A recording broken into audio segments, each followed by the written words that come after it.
इतना विशाल ये काम है, इतना कठिन काम, इतनी अपेक्षाएं लोगों की रहती हैं कि, लेकिन अधिकतम प्रयास करना चाहिए कि हम अधिकतम कोशिश करें कि हम जैसे जनता के लिए, जनता की चुनी हुई सरकार है तो उसके अधिकतम उसके पास पहुँचे, दर्द को समझे। और भाजपा तो वैसे ही दीनदयाल उपाध्याय के अंत्योदय कार्यक्रम को लेकर चलती है, उनके प्रण प्राण को अपना जीवन मंत्र बनाती है कि हमें अंतिम छोर के व्यक्ति तक पहुँचना है। और ये प्रयास होते रहते।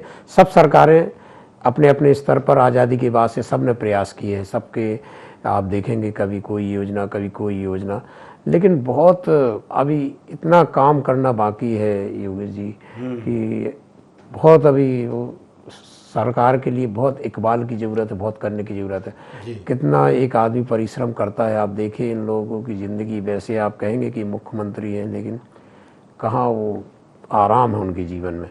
तो बात ये कि इसका एक तरह से विकेंद्रीकरण हो, प्रशासन में कसावट हो। आप कहाँ कहाँ जाएंगे, प्रशासनिक कसावट बहुत ज़रूरी है, जिससे कि योजनाओं का कई बार हम और आप खबरें पढ़ते हैं क्या हाल हो जाता है कि जो राजीव गांधी ने भी एक बार कहा था कि 1 रुपये भेजो 15 पैसे पहुँचते हैं, ऐसी कई योजनाओं का भी हाल होता है। इसलिए प्रशासनिक कसावट और सक्रियता और जन जागरूकता भी बहुत ज़रूरी है, तब जाके हम उस मायने में आज़ादी को फील कर पाएंगे।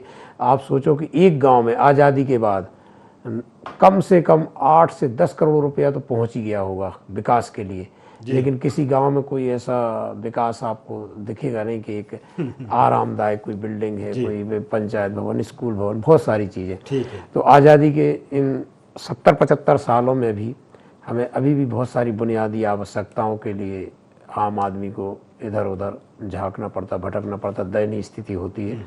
लेकिन फिलहाल जो प्रयास शुरू हुए हैं मुख्यमंत्री के, यदि भी फलीभूत होगा तो वाकई में मध्य प्रदेश में निश्चित तौर पर उन्होंने एक नई डगर पकड़ी है। जैसे इंडस्ट्रियलिस्ट के मामले में जो जीआईएस की जो बात हो रही है, उद्योग वर्ष उन्होंने जो घोषित किया है, उसको लेकर जो प्रयास किए जा रहे हैं, यदि वो फलित होते हैं तो, क्योंकि अभी बहुत बड़ा काम किया जाना बाकी है। केवल निवेश के प्रस्ताव आ जाएं उससे काम चलेगा नहीं, दिखाना पड़ेगा।